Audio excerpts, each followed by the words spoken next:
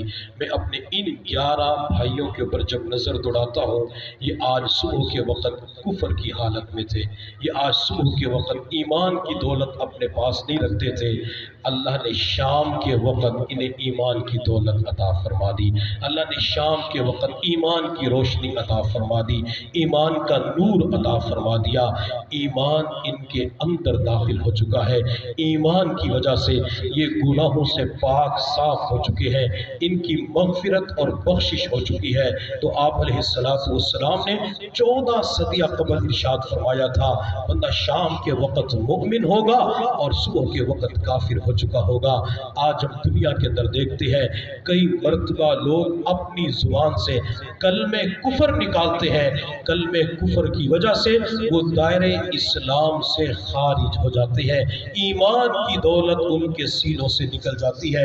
مثال کے طور پہ 2 بندے آپس کے اندر بیٹھ کے بات چیت کر رہے ہوتے ہیں، کہتے شریعت مطہرہ کا مسئلہ یہ ہے، ایک بندہ غصے میں آ کر یوں کہتا ہے،